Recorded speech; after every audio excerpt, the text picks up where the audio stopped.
Magandang araw po sa inyong lahat, lalong-lalo na po sa inyo, Sir Blair.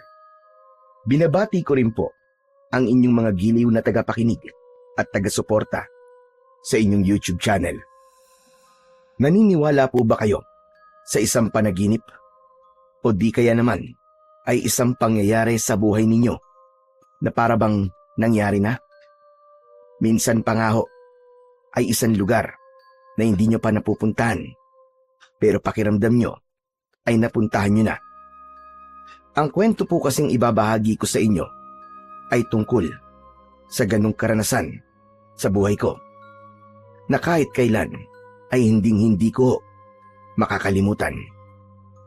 Nangyari po yon taong 1981 sa baryo ng Alfonso, kung saan ako po ay isang tanod na nagbabantay sa tarangkahan ng baryo kasama ng aking kaibigan na si Nolan. Sa pagraronda po naming magkaibigan sa kagubatan, natagpuan po namin ang isang lumang mansyon na nagbigay talaga sa amin ng kakaibang kilabot. Yung tipo bang papasukin mo talaga para malaman kung ano ang nasa loob ng mansyon na yon. Ngunit para sa akin, Sir Blair, ang lugar na yon ay sadyang kakaiba. Dahil ang itsura po ng mansyon ay madalas na dumadalaw sa aking panaginip. Kahit na isang beses ko pa lamang yon nakikita. Bago ko nga pala simulan ang aking istorya, magpapakilala po muna ako sa inyo. Ako nga ho pala, si Ricky. At ito ang aking kwento. Tol, maigpit na naman sa atin si Kapitan. Dumarami kasi ngayon ng mga natatagpo ang patay sa baryo natin eh. Pati si Lolo, nag-aalala na rin sa akin. Ay nako, kung bakit ba naman kasi marami pa rin ang lumalabag sa karpyo natin eh. Marami tuloy na papahamak. Ewan ko ba, matigas kasi ulo ng mga tao rito eh. Kapag napapahamak na eh, tayo naman ang sinisisi. Pero kung ako lang talaga ang masusunod, Tol, mas mabuting pabayaan na lamang natin silang mamatay para naman mabawasan na ang masasamang tao dito sa mundo. Hoy, Tol, ano ka ba? Huwag ka namang ganyan magsalita. Paano kung kapatid mo mapahamak? Sige nga, yan pa rin ba ang sasabihin mo? Siyempre hindi. Kaya nga nag-iigpit ako sa kapatid ko eh. Para hindi siya magaya doon sa mga kasing kaidaran niya na maagang namatay dahil sa katigasan ng ulo. O, kita mo na. Hindi mo rin naman pala kayang mamatayan ka. Kaya huwag ka magsasalita ng ganyan sa ibang tao. Kasi kung ano nararamdaman mo para sa kapatid mo, ganun din sila sa kanilang pamilya. Ikaw talaga, oo. Oo na. O siya, sige, pasensya na sa mga nasabi ko. Hindi ko lang talaga maiwasan ng hindi mainis eh. Ginagawa na nga natin ang lahat. Aba, tayo pa ang lumalabas na masama sa paningin nila. Ganun talaga, wala tayong magagawa. Tayo ang tagabantay eh. Natural, tayo ang sisisihin. Sus, mabuti sana kung malaki ang sinasahod natin. Di naman nila alam na kulang ang binabayad sa atin ng barangay para sa pambili natin ng gamot kapag napahamak tayo. Kahit konting salamat mula sa kanila, aba, wala naman tayo natatanggap ah. Pagkatapos, tayo pa ang sinisisi ng ibang tao na wala namang alam sa paghihirap natin. Ay nako, Nolan. Ang dami mo na sinabi. Nolan, ang mahalaga, ginagawa natin ng tama ang trabaho natin. Ginusto natin to eh. Pero, hindi naman tayo nagpapabaya, di ba? Ay, siya nga pala, Ricky. Maiba tayo ng usapan. Kumusta pala ang balita tungkol sa mga biktima noong nakaraang araw? Alin ba dun? Yung lalaking natagpo ang patay sa unahan ng kalsada malapit sa gubat. Hindi ba't may tahirin ang kanyang bibig? Tapos, nawawala ang kanyang mga mata. At nawawala ang hintuturo niyang daliri. Oh, ano naman tungkol sa kanya? Bakit mo naman bigla na itanong? Grabe kasi, Tol eh. Di talaga ako pinatulog nun. Hindi ko makalimutan yung itsura niya. Sinabi ko naman kasi sa'yo eh, na huwag mo nalang tignan kung matatakotin ka. Basta, Tol. Sobra talaga ang ginawa sa kanya, no?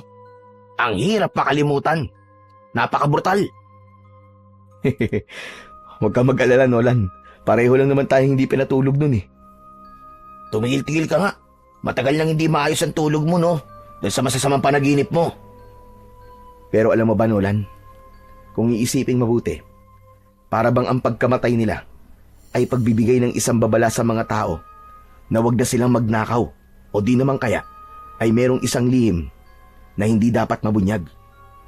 Teka. Ano bang ibig mo sabihin? Hindi mo ba napapansin na ang nawalang parte sa katawan ng mga biktima ay kadalasang ginagamit ng tao para sa pagsasabi ng katotohanan? Aba? Oo nga no. Di ko napansin yun ah. Parang may gustong itago ang taong pumatay sa kanila. Diyos ko, bigla akong kinilabutan sa mga sinabi mo, Ricky. Tignan mo, nagtataasan ang balahibo ko. At hindi lang yun, Nolan. Ang lahat ng mga nabibiktima ay merong kasong pagnanakaw sa barangay. Imposible naman yatang nagkataon lang yun, di ba? Dahil 8 lang napapatay. Diyos ko, parang tama ka sa mga sinabi mo, Ricky ah. Hindi kaya ang pumatay sa kanila eh. Ang taong pinagdakawan nila. Pwede. Pwede yun. Pero, di pa rin ako sigurado. Baka meron pang mas malalim na dahilan kung bakit pinatay sila. Ay nako, wag na nga natin pag-usapan ng tungkol dyan. Lalo lang ako kinikilabutan eh. Teka tignan mo. Sa banda ron nagkakagulo sila. Halika, lapitan natin. Ricky, masama to. Baka may palibagong bangkay na natagpuan na naman sa lugar na yun. Pasado 9:00 na ng umaga. Pauwi na kami galing sa magdamag naming pagbabantay sa tarangkahan ng baryo. Nang madaanan namin ang pinagkakaguluhan ng mga tao. Narinig din namin ang malakas na hagulgol ng isang babaeng umiiyak. Nang malapitan namin ang kinaroroonan ng mga ito, tumambad sa aming paningin ang nakahandusay na katawan ng isang lalaki. Naliligo siya sa sarili niyang dugo. Anak ng tutya, panibagong kaso na naman ito ng pagpatay, Ricky. Oo nga, tama ka tol. At mukhang kagabi lang to. Teka, hindi ba't nanggaling tayo rito kagabi? Pero wala naman tayong nakitang kahinahin-nalang kilos ah. Paano na naman kaya nakalusot to? Dismayado na naman kaming magkaibigan sa nangyaring yon sa lalaki. 5 kaming magkakasama ng gabing magronda kami roon. Pero wala talaga kaming napansing kahina-hinalang kilos ng isang tao. Kaya pagkatapos ng pangyayaring yon, natitiyak namin na maraming tao na naman ang magagalit sa amin dahil sa aming kapabayaan. Nakuyom ko na lang ang aking kamao habang pinagmamasdan ang kaawa-awang sinapit ng biktima. Mas malala ngayon, tol. Dahil pati mga mata niya tinahi na rin. Tsaka tignan mo, yung hintuturo din niyang daliri, nawawala. Diyos ko, wala rin itong pinagkaiba sa mga naunang naging biktima. At hindi lang yun. Siya si Mang Paner, kilalang magnanakaw ng alahas ng mayayamang negosyante. Pero dahil marami na siya nabibiktima, hindi na natin alam kung sino sa kanila ang posibleng pumatay sa kanya. Kutob ko, ang pumapatay ay isang baliw. Hindi na kasi makatarungan ng paraan niya ng pagpatay. Habang nag-uusap kami ni Nolan, dumating naman si Mang Teban. Isa siyang mamamahayag sa baryo namin. Siya ang nagbabalita ng tungkol sa mga patayan na nagaganap sa aming baryo. Hawak lang niya ang tape recorder at nakakarating na ang balita sa buong lungsod. Sandaling tumahimik ang mga tao nang magsimulang magbalita si Kakang Teban. Isa na naman pong biktima ng pamamaslang ang natagpuan dito sa gilid ng Kakauyan sa baryo ng Alfonso. Ayon ho sa mga nakakita sa katawan, ang biktima ay kinilalang si Paner Santillan. Kilala siya bilang isang kilabot na miyembro ng Akyat Bahay Gang. Sa kasamaang palad, ang biktima ay pangsyam na sa mga natatagpuang patay sa baryo. Saglit na tumigil sa pagbabalita si Mang Teban dahil mas lumapit pa siya sa katawan ng lalaki. Saka muling nagpatuloy sa pagsasalita. Samantalang lahat ng indikasyon sa katawan ng biktima ay nagpapatunay na ito ay gawa ng isang baliw na kriminal. Patuloy na lumalakas ang kutob ng mga taga rito na may serial killer na gumagala sa gabi na siyang kumikitil sa buhay ng ating mga kababayan. Pagkatapos magbalita ni Mang Teban, dumating na ang sasakyan ng mga pulis na magdadala ng katawan sa bayan para sa iba pang mga investigasyon. Nagkatinginan kami ni Nolan. Bumukas ang pag-aalala sa kanyang muka. Anak ng tutya naman oo. Insulto na naman sa ating mga tanod na nangyari kay Mang Paner. Sinabi mo pa. Hindi na nga tayo kinakausap ng mga tao eh. Para bang tayo may kasalanan sa mga nangyari sa kanila. Kung sumunod naman sila sa karpyo, di sana boy pa sila, di ba? Parang gusto ko nang umalis sa trabaho natin, tol. Nakakapagod na. Sigurado na mas lalo maghihigpit sa atin si Kapitan ito. Tiyak na mas lalawak pa ang gubat na kailangan natin pagrondahan. Ang ipinagtataka ko lang, Nolan, halos lahat ng mga natatagpo ang patay ay malapit sa kakawyan na to. Ano sa palagay mo? Hindi ako mapalagay, Ricky. Ang alam ko, naiinis ako. Para bang pinaglalaruan tayo ng killer na yun eh. Tara na nga. Umalis na tayo sa lugar na to. Baka naghihintay na sa akin si Lolo Pino. Sermo na naman ang aabutin ko nito, panigurado. Ewan ko rin naman dyan sa lolo mo. Alam naman niya kung anong klase yung trabaho natin. Tapos maghihigpit siya sa'yo. Aba, dinaig mo pang merong asawa. Nag-iingat lang si Lolo Pino. Hayaan mo na, matanda na eh. Ipinagpatuloy namin ang paglalakad sa mabatong kalsada na yon hanggang sa maghiwalay kami ng daan ni Nolan. Maya-maya pa ay nakarating ako sa tapat ng bahay namin ni Lolo Pino. Ulila na ako sa mga magulang. Si Lolo Pino na lang ang natitira kong pamilya. Kaya naman, naiintindihan ko siya kung bakit ganun na lamang ang pag-iingat niya sa akin. Pagpasok ko sa loob ng bahay namin, nakita kong nakaupo si Lolo Pino sa bangkong gawa sa kawayan. Mabilis siyang tumayo at lumapit sa akin. Apo, aba kumusta? Ano nangyari sa pagroronda niyo kagabi? Bakit may namatay na naman daw? Hindi ko muna sinagot ang tanong sa akin ni Lolo Pino. Ibinaba ko muna ang batuta ko sa ibabaw ng lamesa bago ko siya kinausap. Kaya nga po, Lolo Pino hindi na po namin alam ang gagawin namin. Ginagawa naman po namin ang lahat, pero may namamatay pa rin. Grabe, Lo. Magaling talagang gumawa nun sa mga biktima. Palagi niya kaming nalulusutan. Sa palagay ko, sa ibang lugar niya pinapatay ang biktima. Pero dito niya lang dinadala. Ho? Bakit niyo naman po nasabi yan? Taga rito naman po yung mga nagiging biktima at lahat po sila mga magnanakaw. Miyembro po ng Akyat Bahay Gang. Kung ganon, lahat ng pinapatay niya, magnanakaw na pumapasok sa loob ng bahay. Diyos ko, parang nakapagtataka naman yata. O baka, nagkataon lang.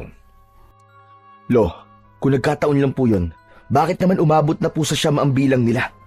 Diba? Isipin niyo nga ho, sa loob lang ng 2 linggo, siyam kagad ang napatay niya. Saglit na natigilan ang aking lolo. Nagulat siya sa aking mga sinabi. Dati naman ay walang pagroronda dahil tahimik ang aming baryo. Pero nagbago ang lahat nang dumating sa aming lugar ang isang napakagandang dalaga. Magmula kasi nun ay sunod-sunod na ang pagkamatay ng mga lalaki. Lo, kilala niyo po ba si Soledad? Kumunot ang noo ni Lolo Pino sa tanong ko, saka muling sumulyap sa akin at nagsalita. Soledad ba ka mo? Naku, wala naman akong kilala Soledad ah. Teka, ano ba meron sa kanya? Nililigawan mo ba? Hindi hulo. Siya po kasi yung bagong dating dito sa baryo natin. Simula po kasi nang dumating siya, Lo. Para ho bang sunod-sunod na po ang patayan sa baryo natin? Ay, nako, Ricky.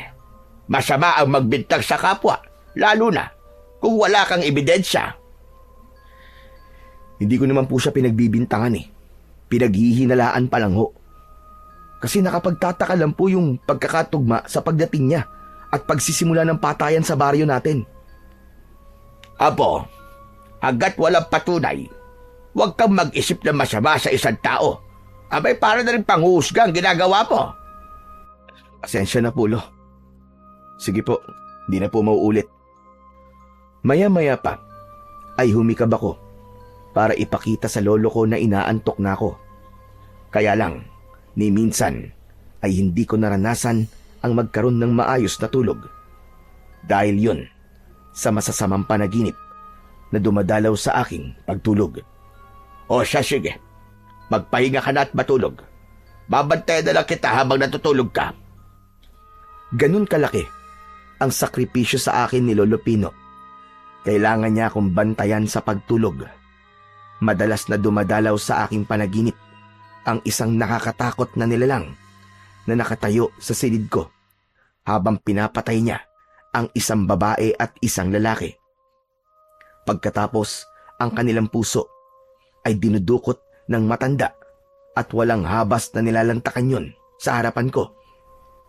Bukod pa ron, pare-pareho lamang ang itsura ng bahay sa bawat panaginip ko.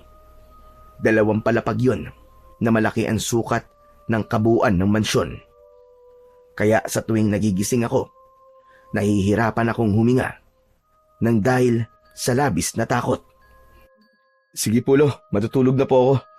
Sige na, susunod na lamang ako sa kwarto mo. Isasalang ko lang sa kala na sinaing. Pagpasok ko sa kwarto, ay sumalubong sa aking pang-amoy ang insenso at kamangyan na nakatayo sa altar na may anito na kulay itim. Ayon kay Lolo Pino, pantaboy raw yun ng kamalasan at masasamang enerhiya na sumasama sa akin sa pag-uwi ko. Pero hindi naman ako naniniwala sa mga ganon. Dahil hindi naman yung kayang pigilan ang masasamang panaginip ko. Maya-maya pa ay nagpalit muna ako ng damit, saka nahiga sa katre at ipinikit na ang aking mga mata. Pagkalipas ng ilang minuto ay lumalim na ang tulog ko. Kasunod nun, dinalaw na naman ako ng isang masamang panaginip. Teka, nasaan ako? Nasaan ako? Iginala ko ang aking paningin sa paligid. Wala ako sa aking sariling kwarto. Naninigas ang katawan ko habang nakatingin sa paanan ko. Isang matandang babae ang nakita ko. Nakaupo siya sa tumba-tumbang upuan na gawa sa uway. Nagtatahi siya ng damit habang nakangisi. Mabuti naman at gising ka na. Kanina pa ako naghihintay sa iya. Ano po? Tumayo ang matandang babae at sa paglapit niya sa akin sa higaan ay inilapit niya ang karayom na merong sinulid. Tatahiin niya sana ang aking bibig nang biglang may malakas na enerhiyang humilas sa aking katawan. Kaya nagising ako mula sa aking panaginip. Habol ang sarili kong hininga ay umupo ako sa katre. Nakita ko si Lolo Pino. Nakatayo siya sa harapan ko. Hindi na maganda nangyayari sa iyo, Apo. Kailangan gamutin na kita. Huwag niyo na po akong gamutin, no? Dahil kahit ilang beses niyo pa po akong gamutin, paulit-ulit pa rin po na bumabalik sa akin ang masasamang panaginip na yun. Patawarin mo ako, Ricky. Kung hindi kita kaya pagaligin. Wala naman po kayong kasalanan, Lolo Pino eh. Matagal na po akong nakakaranas ng ganito. Sanay na po ako. Pero Lo, yung panaginip ko po kanina, sinulid at karayom naman po ang hawak ng matandang yun. Hindi ko na po maintindihan kung ano po ba nangyayari sa akin. Natigilan si Lolo Pino. Kaya napatitig ako sa kanya. Saka ko lang napansin na marumi ang laylayan ng pantalon niya na para bang nanggaling siya sa labas ng bahay. Lo, saan po kayo nagpunta? At marumi po ang paa niyo. Nag-ikot lang ako ng pagtatawa sa palibot ng bahay para maitaboy ang masamang enerhiya. Palagi kong naririnig yun mula kay Lolo Pino. Kaya hindi na ako nagtanong. Nang mapansin ko na madilim na ang paligid, ay bumangon na ako sa katre para maligo at magpalit na ng damit. Duty ko na naman ng gabing yon. Kaya pagkatapos kong maghanda, ay umalis na ako at nagpunta sa tarangkahan ng baryo. Nadatnan ko na roon sina Bernie, Nolan, Zoren at Lito na naghihintay sa akin. Oras na naman yon ng pagroronda namin. Pero bago kami magronda, ay siniguro muna namin na maayos na nakakapasok ang mga taong nagtatrabaho sa labas ng baryo. Grabe! Ang tagal mo naman, tol. Dapat nandito ka na kanina pa. Wala, pasensya ka na, tol. Napasarap yung tulog ko eh. O ano, kumusta sitwasyon dito? Eto, 2 tao na lang ang hinihintay natin na makakabalik sa baryo. Inililista namin ang mga tao na labas-pasok sa baryo, pati ang oras ng kanilang pag-alis at pagdating. Yun ay dahil pa rin sa mga nangyayari sa baryo namin. Hindi namin isinara ang tarangkahan hanggat hindi pa nakakauwi ang mga lumabas na tao. Maliban na lamang kung lumampas sila sa 10:00 ng gabi ng oras ng karpyo. Isinasarado na namin yon kapag lumampas na sa oras, yung kasi ang utos ng kapitan. Meron lang na may iwan na isa para magbantay sa pinto at kami naman ay magroronda na sa kagubatan. 2 kaming pangkat sa pagroronda. 1 pangkat ni kapitan at pangkat naming mga tanod. Maya-maya pa ay bigla naming nakita si Soledad. Nangingibabaw ang ganda niya sa suot niyang mahabang bestida na kulay itim. Palagi siyang dumadaan sa tarangkahan ng 10:00 ng gabi. Kahit nakita ko na si Soledad, inginuso pa rin siya ng kaibigan ko. Babae oh. Ang ganda talaga ni Soledad, no? Kaya lang, suplada eh. Sus, nag-iingat lang ang tao sa mga kagaya mo. Nako, di niya dapat ako iwasan dahil mabuti akong tao, no? Hindi babaero at hindi manloloko. We, maniwala ako sa'yo. Natigil kami sa pag-uusap ni Nolan nang tumigil sa aming tapat si Soledad. Seryoso siyang tumingin nang matagal sa amin. Magandang gabi, Soledad. Pero hindi niya ako pinansin. Sa halip, nilampasan niya kaming dalawa ni Nolan. Dahil doon, nilapitan kami ni Bernie at Zoren. Kasunod ng pagbibiro nila sa akin. Si Nolan naman, hindi na iwasan ang hindi magkomento sa kilos na yon ni Soledad. Alam mo, Ricky, kakaiba talaga ang babaeng yun. Sabay turo ni Nolan kay Soledad na naglalakad sa madilim na daan ng kalsada papasok sa baryo namin. Bakit mo naman nasabi yan, tol? Ay nako, hindi mo ba napapansin? Hindi siya humingiti kapag binabati natin siya. Hindi rin siya nagsasalita. Ikaw talaga, puro ka namang kalokohan eh. Bakit naman tayo kakausapin nun? Hindi naman niya tayo masyadong kilala. Imposible yun. Palagi niya tayo nakikita dito sa tarangkahan, kaya kilala niya tayo. Tsaka, sa tuwing dumaraan siya rito, palagi siyang tumitingin sa'yo. Pero, hindi naman siya nagsasalita. Sumingit naman sa usapan namin si Zoren. At sinabi niya na baka raw nahihiyang magsabi sa akin si Soledad dahil naroon daw ang mga kaibigan ko. Kaya ang kaninang mahinang pagkantyaw nila sa akin ay nauwi sa malakas na tawanan. Hoy, ano ba kayo? Tumigil na nga kayo. Magsimula na tayo magtrabaho. Nang matapos ang oras namin sa pagbabantay, ay isinara na namin ang tarangkahan ng baryo. Nagronda kami sa kagubatan na halos paulit-ulit naming nilibot ang buong Kakawyan. Pagsapit naman ng 4:00 ng madaling araw, ay nagpasya na kaming umuwi sa bahay. Dahil katulad ng dati, wala na naman kaming nakitang kahina-hinalang kilos sa paligid.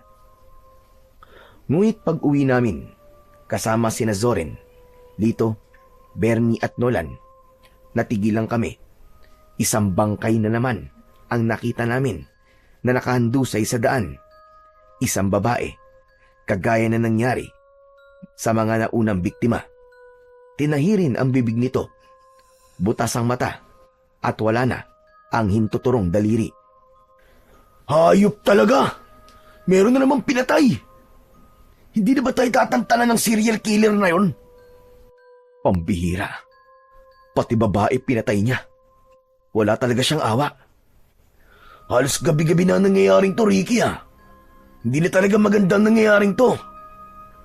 Nung una, ay konti pa lang ang tao na naroroon, hanggang sa dumagsa na ang mga taong nakikiosyoso sa mga nangyari. Pati sina Soren at Lito, hindi na rin maipaliwanag kung paano nakakalusot sa amin ang killer na pumapatay sa mga biktima. Si Bernie naman ay tahimik na nakatingin sa katawan ng babae. Nagulat na lang kaming lahat nang bigla siyang lumuhod sa lupa at napahagulgol ng iyak. Pambihira! Si Clarita pala to! Ang dating nobya ni Bernie! Hindi ko kagad nakilala dahil halos namamagana ang mukha niya. Teka, hindi naman magnanakaw si Clarita. Bakit kaya siya naman ang pinatay ng killer? Akala ko naman wala na sila. Hindi ba't nagloko si Clarita? Bakit niya pala iiyakan ng walang kwentang babae na yan? Huwag kang magsalita ng ganyan, Nolan. To si Raulo to.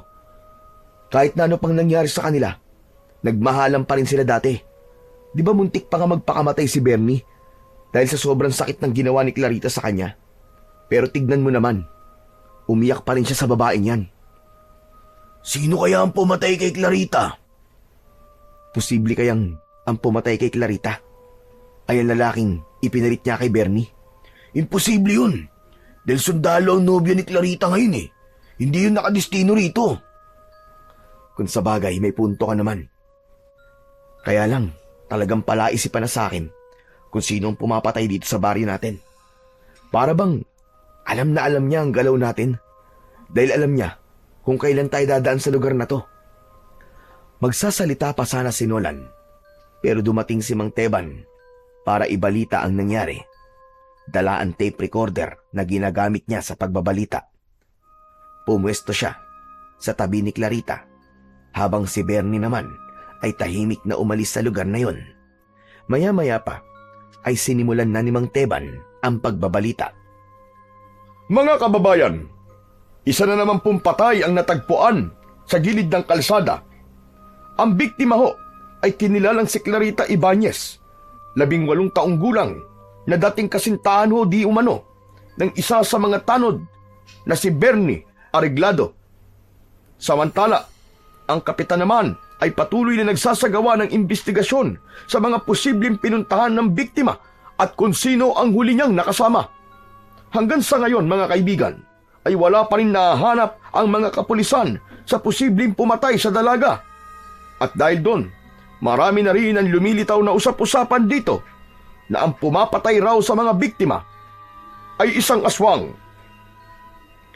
Nang marinig ko ang sinabi ni Mang Teban, ay bigla akong natigilan at napatingin kay Nolan. Nagulat kami sa sinabing yun ng mamamahayag. Teka, aswang? Bambira! Para naman yatang hindi yung kapani-paniwala. Mas lalo lamang niyang ginugulo ang isip ng mga tao Huwag mo nalang pansinin ang sinabi niya, Nolan. Baka marinig ka pa, magalit yan sa'yo. Sige ka. Hindi ako nagkamali. Dahil hindi namin namalayan na nakalapit na pala siya sa tabi namin. Biglang namutla si Nolan nang tumingin si Mang Teban sa likod niya. Teka, tama ba narinig ko? Pinag-uusapan niyo ako? Naku Manteban. Hindi po namin kayo pinag-uusapan. Dismayado lang po kami sa ibinalita nyo. Dapat lang kayo madismaya. Dahil may aswang talaga sa baryo nyo. Pero hindi nyo man lang nalaman. Pasensya na ho kayo, Manteban, ha? Kaya lang hindi naman po kami naniniwala sa mga aswang-aswang. Sige, kayo ang bahala. Basta ako, ginagawa ko lang ang trabaho ko. Trabaho pong ang magpakalat ng maling impormasyon sa mga tao, ganun ho ba? Ano sinabi mo? Huwag niyo pong isali ang aswang sa ibabalita nyo, Mang Teban. Dahil mas lalo lamang po magdudulot ng kaguluhan yun sa mga tao. Kakaisa pa, wala rin naman sa itsura nyo ang maging isang mamamahayag eh. Kumunot ang noon ni Mang Teban. Galit na galit siyang dinuro ako sa muka. Ikaw ha? Huwag mo nga akong pinakikialaman sa mga diskarte ko. Bakit hindi na lang ang trabaho nyo ang atupagin nyo ha? Nang wala nang mamamatay sa baryong ito. Ginagawa po namin ang tungkulin namin. Ginagawa nyo nga ang tungkulin nyo. Bakit marami pa rin ang namamatay? Mga buwisit. Ang hilig nyong makialam sa trabaho ng iba. Pero yung trabaho nyo, hindi nyo inaayos. Palaging palpak. Mga walang kwenta. Abat? Wag, Ricky. Wag natin siya patulan. Dapat sa kanya, tinatahi na rin ang bibig eh. Sa pagkakataong yun, pinigilan ko ang aking sarili.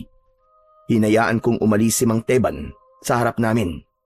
Pero talagang nasaktan ako sa mga sinabi niya. Pabayaan mo na lang siya, tol. Mahirap kapag may kaaway. Hindi naman yun ang pinupunto ko kanina. Kapag nagpakalat kasi siya ng maling impormasyon, magkakagulo ang mga tao at mahihirapan na tayong hulihin ng tunay na pumapatay sa mga biktima, hindi ba? Alam ko naman yun, pero naisip ko rin. Wala namang magbabago kahit makipag-away tayo sa kanya. Ay nako, sana talaga matigil na ang pagpatay sa mga kababaryo natin. Pati ako, nag-aalala na rin sa kaligtasan natin eh. Isang malalim na buntong hininga ang pinakawalan ko habang tinitignan ang biktima na pinag-uusungan ng mga dumating na pulis. Nang mga panahong yon, ay bigla rin akong naguluhan sa mga nangyari.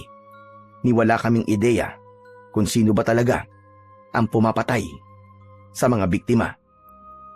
Ang mabuti pa umuwi na lang tayo para makapagpahinga na. Nang sa ganon, kahit pa paano, may lakas tayo mamayang gabi. Mabuti pa nga, Nolan. Isa pa, baka nakarating na ulit ang nangyaring ito kay Lolo Pino. Mag-aalala na naman yun sa akin eh. Isang tapik sa balikat ang ginawa sa akin ni Nolan. Saka kami naghiwalay sa paglalakad. Pagdating ko sa bahay, abala naman si Lolo Pino sa pakikinig sa radyo, kaya hindi ko muna siya inabala. Dumiretso na ako sa aking kwarto para matulog. Paghiga ko sa aking katre, ay nahulog naman ako sa malalim na pag-iisip.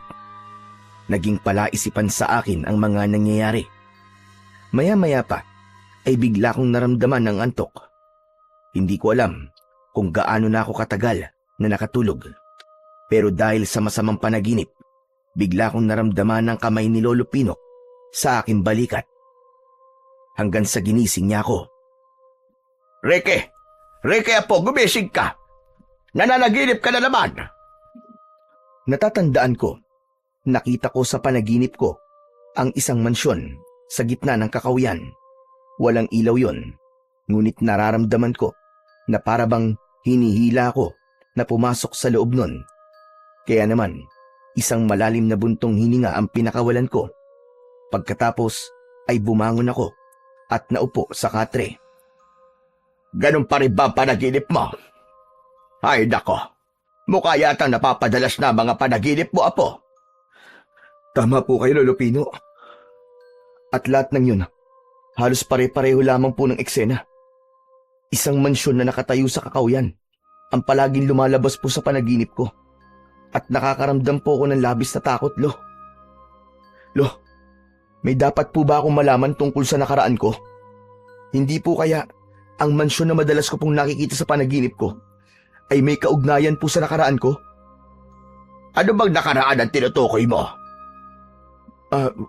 Wala po. Kalimutan niyo na nga lang po ang tanong ko. Hay nako, huwag kang papadala sa mga panaginip mo. Wala namang katotohanan yun. Hala, sige na.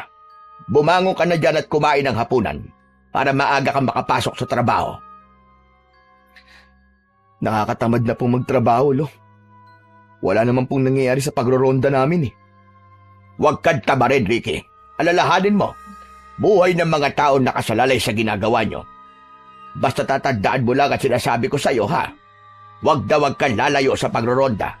Huwag kang pupunta sa pinakapusod ng kagubatan. Bakit naman po? Marami ang mababangis na hayop sa lugar na yon. Kaya nga palagi ko sinasabi, hindi lang dapat puro batuta na lamang ang dala nyo. Dapat may sandata rin kayo na magagamit laban sa kanila. May dala naman po akong kutsilyo eh. Sapat na po siguro yun. Ikaw ang bahala. Basta mga ibiniling ko sa'yo, palagi mong tatandaan. Tumango ako bilang tugon sa mga sinabi ng lolo ko. Pagkatapos kong kumain ay umalis na rin ako para bumalik sa trabaho. Nadatnan ko si Kapitan na kinakausap ang mga kasama ko. Lumapit naman sa akin si Nolan. O tol, bakit ngayon ka lang? Kanina ka pang hinahanap ni Kapitan. Bakit daw? Nagmamadali akong lumapit kay Kapitan. Umarap siya sa akin at kinausap niya ako. Sinabi niya, sa pusod daw kami ng kagubatan magroronda, kaya kakailanganin daw namin ang mga sibat. Nag-alala ko dahil yun pa naman ang unang ibinilin sa akin ni Lolo Pino. Pambihira namang kamalasan to. Bakit pare? Katatapos lang namin mag-usap ni Lolo Pino kanina eh. Ayaw niya ako magpunta sa gitna ng kagubatan eh. Naku, pwede ba naman ang hindi? Utos ni Kapitan yun. Isa pa, kasama sa tungkulin natin to eh. Teka, ano raw bang dahilan ni Lolo Pino mo? Sabi niya kasi, marami daw mababangis na hayop sa lugar na yon. Tol, kapag marami naman tayo, hindi makakalapit sa atin ang mababangis na hayop. Hindi naman sila basta-bastang umaatake sa tao eh. Isa pa, may mga dala tayong sibat. Saka huwag ka na mag-alala. Hindi naman malalaman ni Lolo Pino mo na nagpunta tayo sa gitna ng kagubatan eh. Magtatanong pa sana ako nang biglang dumaan sa harap namin si Soledad. Kagaya ng dati, seryoso lamang siyang nakatingin sa akin. Bakit Soledad? May problema ba? Mainit ang gabi ngayon, ano? Oo. Mainit nga. Bakit? Kaya mainit din ang ulo ng mga tao. Pagkatapos niyang sabihin yun sa akin, ay iniwan niya kaming lahat na natitigilan. Nahabol namin siya ng tanaw habang nagtataka na napapatingin kami sa isa't isa. Si Nolan naman ay dismayadong napahawak sa aking balikat habang nagsasalitang nakatingin sa dalaga na naglalakad papalayo sa aming kinaroroonan. Pambihira talagang babaeng yun oh. Talagang nakapagtataka na mga kinikilos niya. Hayaan mo na tol. Ang mahalaga, nagsasalita na siya ngayon at kinakausap niya na tayo. Aba, baka naman iba na yan ha. Pambihira ka naman oo. Pati ba naman si Soledad, pag-iisipan mo pa? Ngumisi ng nakakaloko si Nolan habang pasulyap-sulyap sa akin. Kaya minabuti ko na lang na ibaling ang aming pinag-uusapan sa gagawin naming pagroronda sa gubat. Nagsimula na kaming maglakad at tinahak ang daan papunta sa kagubatan.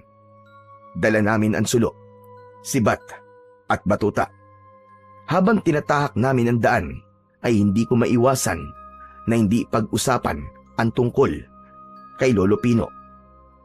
Hindi naman niya siguro malalaman na nagpunta tayo sa pusod ng kagubatan, no? Ano bang inaalala mo? Kasama naman to sa trabaho natin, di ba? Kaya nga, pero ito kasi ang unang beses na maglilihim ako kay Lolo Pino. Hayaan mo na, tol. Di kapag nagtanong siya sa'yo, saka mo ipagtapat sa kanya na nagpunta tayo rito. Ganun lang kasimple yun. O baka naman meron pang ibang dahilan kung bakit ka nagkakaganyan. Ano kasi? Para kasing... Ewan. Basta parang nangyari na to eh. Ano? Ayan ka na naman sa mga paganyan-ganyan mo eh. Paano mo naman nasabi na nangyari na to? Ngayon lang naman tayo nagpunta rito. Pambihira ka naman talaga, oo. Di kita maintindihan eh. Hindi ba't alam mo naman ang tungkol sa sakit ko kapag natutulog ako? Pare, ganito rin na nangyari sa akin. Tapos, Kapag nakarating na tayo sa malayong kagubatan, makakakita tayo rito ng isang malaking mansyon sa gitna ng kakauyan. Halos manlaki ang mga mata namin ni Nolan nang hindi ko pa natatapos ang aking sasabihin dahil ang malaking mansyon ay nasa harap na namin. Ganon din ang mga kasama namin na sina Bernie, Lito at Soren. Lahat sila namangha sa itsura ng lumang mansyon. Anak ng, nakakapangilabot naman ng kwento mo, Ricky. Pinag-uusapan pa lang natin, tapos ito na. Paano nangyari yun? Kung nagulat si Nolan, mas nagulat ako ng mga sandaling yon. Hindi ako makapagsalita nang pinagmamasdan ko ang itsura ng mansyon. Nagsipagtaasan ang mga balahibo ko sa katawan. Bumundol ang kaba sa aking dibdib. Wala kasi yung pinagkaiba sa mansyon na nasa panaginip ko. Tol, tama ka. Yung itsura ng mansyon na madalas mong ikinikwento sa akin, kawig na kawig ng mansyon na yan. Pero, paano nangyari yun? Diyos ko, kahit nga ako hindi makapaniwala na may ganyan talagang mansyon sa gitna ng kakauyan. Kaya pala sabi ko kanina parang nangyari na to eh. Pare, nagkakatotoo na yata ang panaginip ko. Teka, sandali lang ha. Pati ako naguguluhan sa mga nangyayari.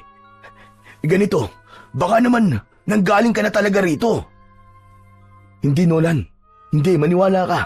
Nagsasabi ako ng totoo. Kahit nga ako naguguluhan din eh. Lumapit sa amin sina Soren, Bernie at Lito nang mapansin ng mga ito ang pagkabalisa namin ni Nolan. Ayon sa kanila, ay nagsipagtaasan daw ang kanilang mga balahibo sa katawan dahil sa aming mga pinag-uusapan. At habang nakatayo kami sa labas ng gate ng mansyon, nakita namin ang mga paniki na lumilipad sa itaas ng bubong nito. Habang sa likod nun, ay kita namin ang bilog na buwan. Pero higit sa lahat, walang ilaw ang buong mansyon. Walang indikasyong may nakatira doon. Kaya naman, iniwan namin ang aming mga sibat at dinala lang namin ay ang batuta at sulo. Kung hindi ako nagkakamali, may 4 na kwarto ang mansyon na yan. 2 balkonahe sa taas at ibaba. Sa pangalawang palapag, merong isang silid. At sa loob nun, merong isang bangkong tumba-tumba. Sa katabi nun, may lumang aparador. Ano kaya kung pasukin natin para malaman natin kung totoo nga ang mga nakikita mo sa panaginip mo, Ricky? Seryoso akong napatingin sa aking kaibigan. Ganon din na mga kasama namin na sumang-ayon sa gustong gawin ni Nolan. Sigurado ba kayo na gagawin natin to? Baka nakakalimutan nyo. Pagroronda ang sinadya natin sa gubat na to. Pero malay mo naman, kung nandito ang kasagutan sa lahat ng mga katanungan natin tungkol sa totoong dahilan ng pagkamatay ng mga tao, di ba? Isa pa, baka masagot na rin ang mga tanong mo, Ricky, tungkol sa panaginip mo. Dahil sa mga sinabing yon ni Nolan, bigla kong naisip na gawin ang sinabi niya. Pumayag ako sa balak niyang pagpasok sa mansyon, kaya maingat naming pinasok ang malaking gate na gawa sa bakal. Sa pagpasok pa lang namin, ay bigla na akong nakaramdam ng takot. Kakaiba ang bigat na nararamdaman ko. Pati ang itsura ng bakuran. Walang pinagkaiba sa itsura ng panaginip ko. Kaya mas lalo akong naging interesado na mapasok ang loob ng mansyon. Habang papalapit kami, sa pintuan ay pabilis ng pabilis ang tibok ng puso ko. Pakiramdam ko ng mga sandaling yon ay hindi na ako humihinga dahil sa labis na pag-aalala. Maya-maya pa ay tumambad sa aming paningin ang nakasaradong pintuan. Nolan, sige na. Ikaw na magbukas ng pintuan. Total, sanay ka naman sa mga kandado eh. Ano ka ba naman, Ricky? Ikaw na ang gumawa, di ba, sa panaginip mo. Dapat alam mo kung paano buksan yan. Si Bernie na ang nagpresenta na magbukas ng pintuan. Ngunit nang makita niya, nakakaiba ang lock ng pinto, umatras siya at itinuro sa akin ang pagbukas. Kaya wala na akong nagawa, kundi ako na ang gumawa nun. Gamit ang maliit kong kutsilyo, ay sinimulan kong sirain yon. Si Nola naman, ay pinagmasdan lang ako sa ginagawa ko. Teka, Tama kaya tong ginagawa natin? Bakit hindi magiging tama? Aalamin lang naman natin kung ano ba ang itsura ng loob ng mansyon. Wala naman tayong pakikialaman sa loob niyan. Nag-aalala ako eh. Paano? Kung may nakatira pala dito. Pambihira ka naman oo. Nakita mo naman di ba, nakasarado ang pinto. Ibig sabihin nun, walang nakatira dyan. Isa pa akala ko ba? Nasa panaginip mo ang mansyon na to. Pagkakataon mo na to, tol, na masagot ang mga katanungan mo. Oo nga. Pero hindi kasama sa panaginip ko na magbubukas ako ng pintuan na to. Pambihira naman oo. Walang pinagkaiba to sa pagdanakaw eh. Ayaw mo nun, malalaman natin kung bakit pinapatay ang mga magdanakaw. Di ba? Kasi akala niya magdanakaw tayo eh. Pero sa dami natin to, imposible na masaktan niya tayo. Kaya sige na, simula mo na ang pagbubukas ng pinto. Dahil sa kakulitan ni Nolan, ipinagpatuloy ko ulit ang pagbubukas ng pintuan habang ang tatlo naming kasama ay panayan linga sa paligid. Oo, dahan-dahan lang. Baka masira mo yan eh. Anak ng tutsa naman oo. Natural masisira to dahil wala naman tayong susi. Anong gagawin ko? Sige na. Bilisan mo na kasi.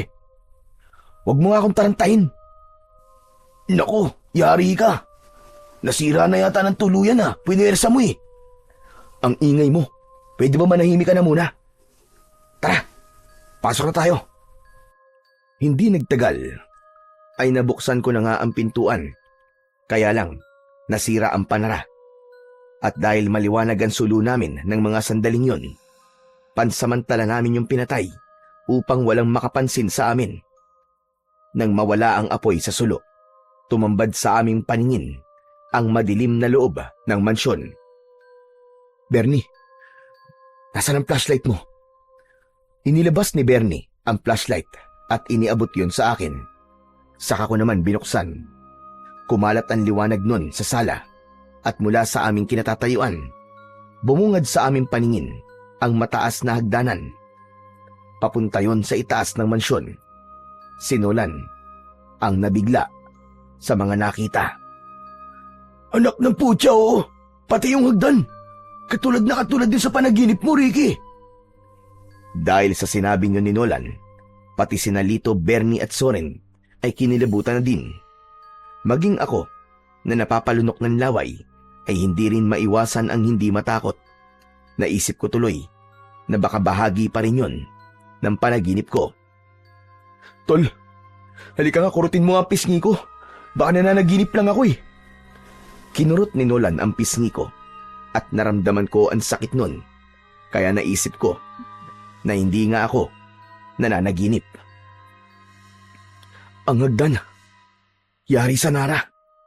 Sa itaas, meron dalawang malaking banga na may disenyo ng isang dragon na may kagat na rosas. Saglit ako natigilan nang bigla kaming nakaramdam ng malamig na hangin sa aming paligid at ang flashlight na hawak ko ay nagsimula ng kumurap-kurap. Bernie, akala ko ba? Di battery yung flashlight mo? Bakit nagkakaganyan? Sumagot naman si Bernie at sinabi niyang imposibleng magloko ang flashlight niya dahil bagong bili raw ang battery nun. Humigpit ang kapit ko sa flashlight at dahan-dahan na humakbang papalapit sa puno ng hagdan. Tara, doon tayo sa taas. Tignan natin kung may dalawang banga sa dulo ng hagdan. Kaya ipinagpatuloy namin ang pag-akyat sa itaas ng hagdan. Halos magsiksikan kami sa pag-akbang sa hagdan, papunta sa pangalawang palapag ng mansyon. Habang humaakbang kami, ay sumalubong naman sa aming pang-amoy ang mabahong singaw ng hangin. Ang baho ah! Amoy nabubulok na naman ng hayop. Ewan, basta ang baho dito. Oo nga, parang may namatay sa lugar na to. Si Lito naman ay napasiksik sa aming dalawa ni Nolan, habang sina Soren at Bernie tahimik silang lumingalinga sa paligid ng loob ng mansyon. Pagtaas namin at makarating kami sa dulo ng hagdan, tumambad sa aming lima ang dalawang banga na binanggit ko kanina, kaya napasigaw ang mga kasama ko dahil sa takot. Ano ba? Pwede mo kayong maingay? Ang iingay nyo! Paano hindi kami mag-iingay? Lintik na yan, oh! Ano ba nangyayari? Paano mong nalaman ang tungkol sa mga banga na yan, Ricky? Dahil totoo ang panaginip ko, Nolan. Maliwanag na ang mansyon na to ay may kinalaman sa buhay ko. Hindi lang yung isang simpleng panaginip. Sa halip, totoong nakarating na ako sa lugar na to. Hindi ko lang maalala kung kailan. At ipinapaalala lamang sa akin yun ng panaginip ko. Pati ang bilang ng kwarto. Tugma rin sa sinabi mo kanina. At ngayon naman, papasok tayo sa loob ng silid na nasa gitna, kung saan nabanggit ko sa inyo kanina na mayroong lumang aparador at isang upuan na tumba-tumba. Dahil sa sinabi ko, mas lalong natakot ang mga kasama ko. Ipon-ipon kami sa gitna habang nilalapitan ang nakasaradong pintuan. Nanginginig ang tuhod ko nang lapitan namin ang pinto ng silid na yon. Halos hindi na ako humihinga habang hindi inaalis ang paningin sa tinutumbok ng liwanag ng flashlight. Mukhang wala talagang nakatira dito dahil masyado ng marumi at makapalang alikabok sa sahig. Habang papalapit kami sa nakasaradong pintuan ng silid, mas lalong tumindi ang naaamoy kong mabahong amoy na parabang nabubulok na laman ng tao. Kaya sinulyapan ko ang mga kasama ko. Wala ba kayo naaamoy? Sobrang baho na dito. Huwag na kaya tayong tumuloy. Ang totoo, kaya ako nasabi yon dahil hindi ko kayang makita kung ano ang itsura ng loob ng silid. Pero dahil nga nahihiwagaan ang mga kasama ko sa loob ng mansyon, ipinagpatuloy namin ang paglalakad. Pagtigil namin sa tapat ng silid na nasa gitna ng dalawang silid, hinawakan ko ang seradura ng pinto at pinihit yon. Nang tumunog ang pihitan, napatingin ako kay Nolan. Ano? Ano pang hinihintay mo? Sige na! Buksan mo na, tol! Dahan-dahan kong binuksan ang pinto habang kinakabahan. Pagpasok namin sa madilim na loob, ay nanlaki ang mga mata ko. Wala rin yung pinagkaiba sa itsura ng silid sa panaginip ko. Doon na ako nagsimulang mag-alala at matakot. Ano to? Anak ng... Paano nangyari to? Bakit, Ricky? Igala mo ang paningin mo at alalahanin mo ang itsura ng panaginip ko sa kwartong to na madalas kong kinikwento sa'yo. Teka. Naku, Diyos ko po, totoo nga, Ricky. Umalis na tayo rito. Natatakot na ako. Nolan, sabihin mo, bakit nangyayari sa akin to? Abay, malay ko sa'yo. Si Lolo Pino ang tanungin mo. Siya ang nagpalaki sa'yo eh.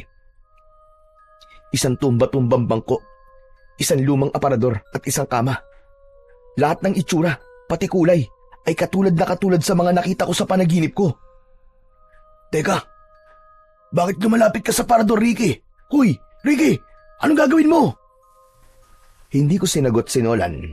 Kahit natatakot na ako, gusto kong malaman kung ano ang laman ng aparador na yon. Madalas kong makita ang isang matandang babae na may kinukuha sa loob nun. Dala ng kuryosidad at pagpapadala sa bugso ng aking damdamin, binuksan ko yun. Sa pagsalubong ng alikabok sa aking pangamoy, bumungad sa aking paningin ang maraming iba't ibang kulay na sinulid. Sa pinto naman ng aparador, may karayom, gunting at tela. Ano mga yan? Teka, hindi ba't kakulay sila ng mga sinulid na ginagamit sa pagtahi sa bibig at mata ng mga biktima? Napansin mo ba?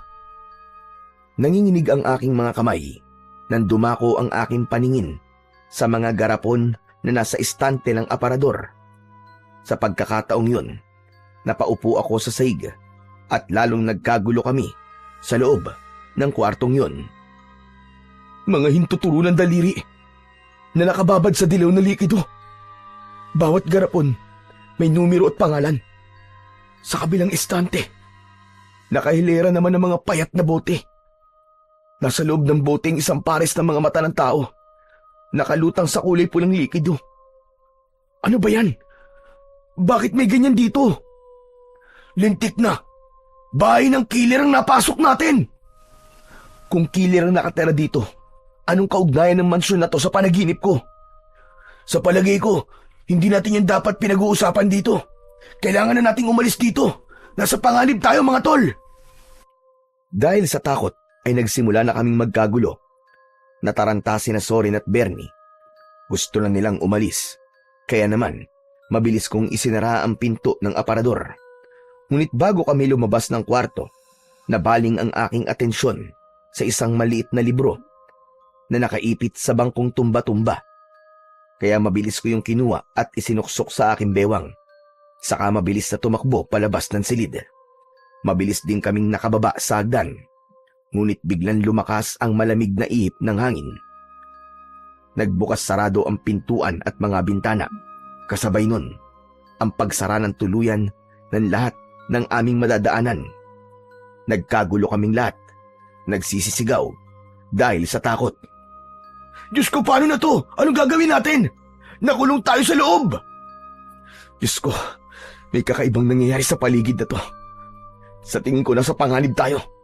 Humanda kayo. Maaaring nasa paligid natin ang nilalang na nakatira sa mansyon na to.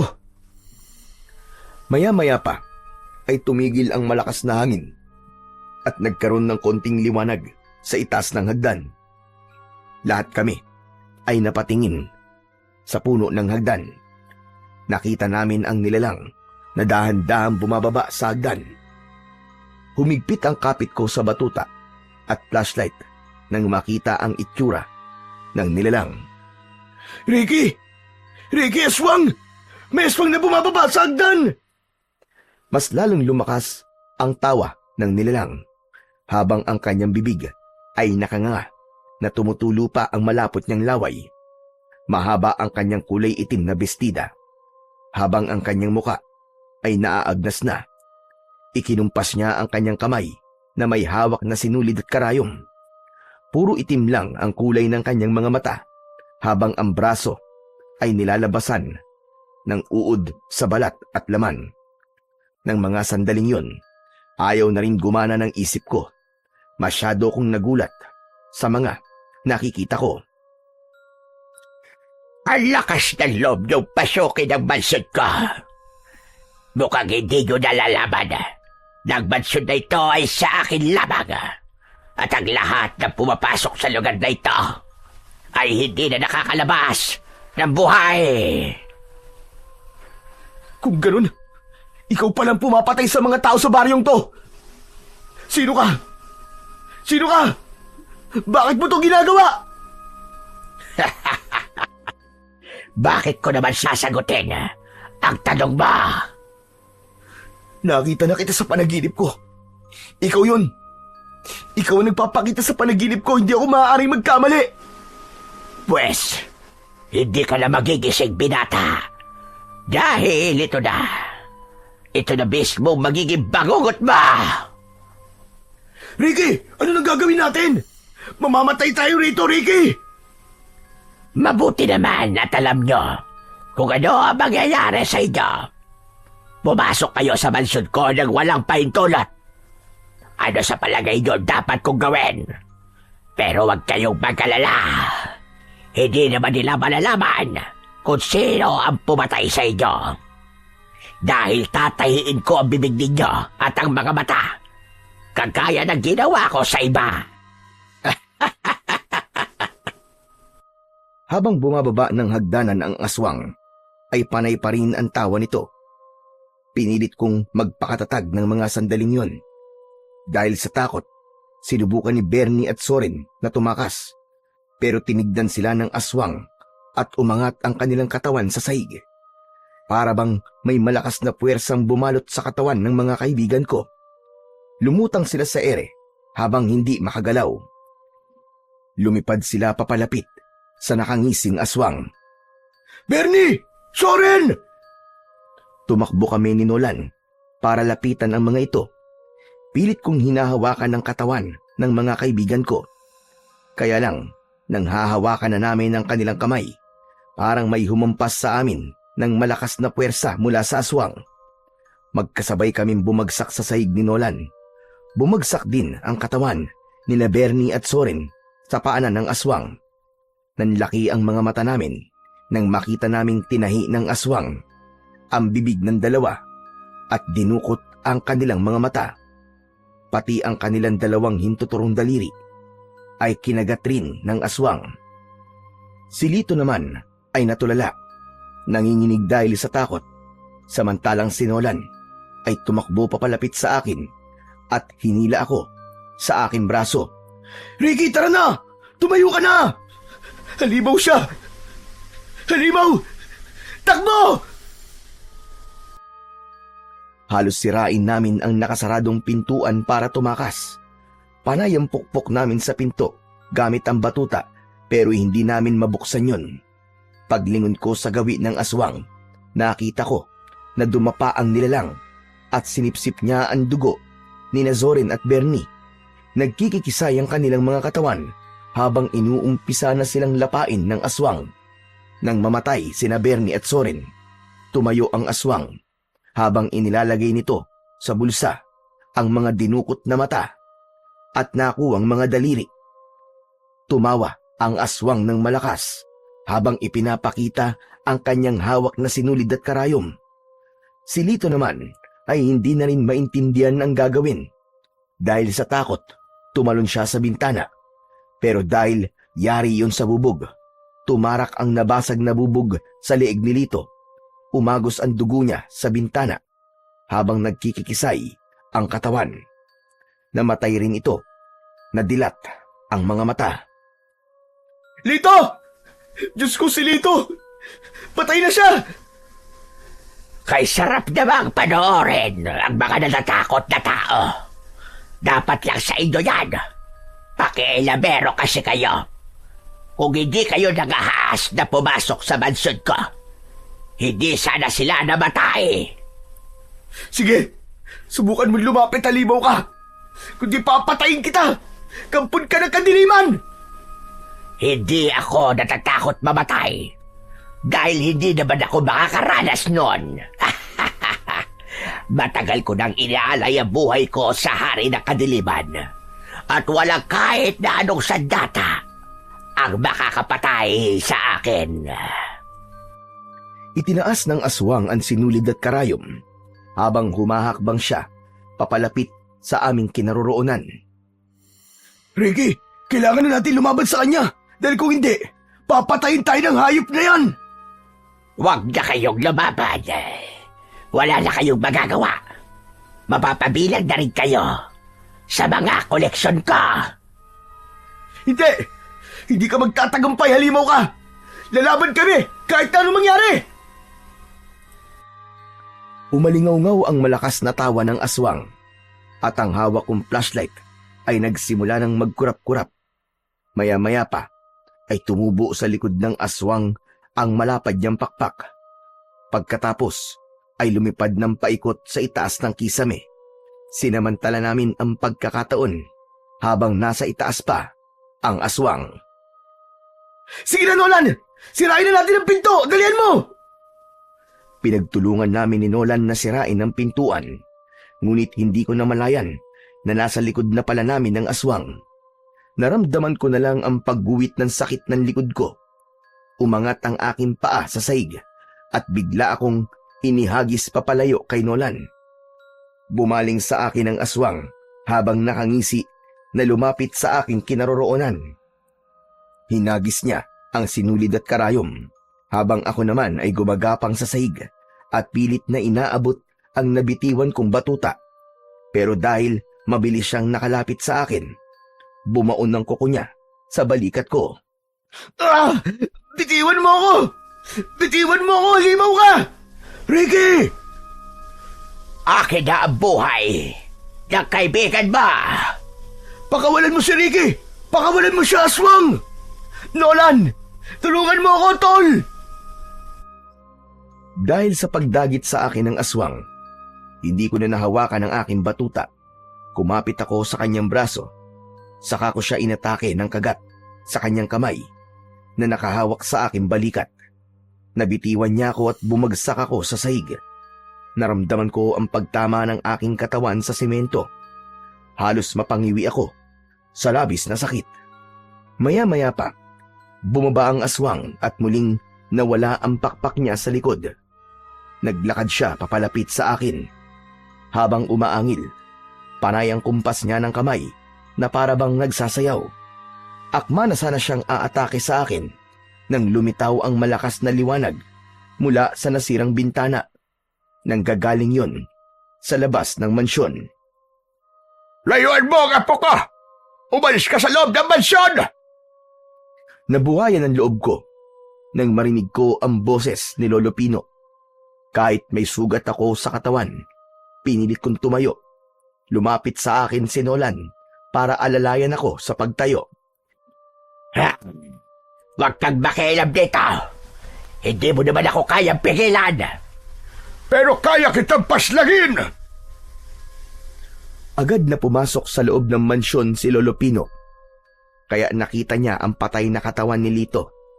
Pagpasok niya sa loob, agad niyang sinabuyan ng asin ang aswang. Kaya napasigaw ang aswang dahil sa labis na sakit. At dahil doon, lumipad ito, paitaas, at sinira ang bubong ng mansyon. Nang mawala ang aswang sa paningin ko, saka ko lang naramdaman ang sakit mula sa aking sugat. Halina kayo! Kailangan na nating umalis bago pa siya bumalik! Paano po mga kaibigan namin, Lo? Wala na tayong magagawa sa kanila. Patay na sila! Lo, marami po kayong dapat ipaliwanag sa akin. Tara na!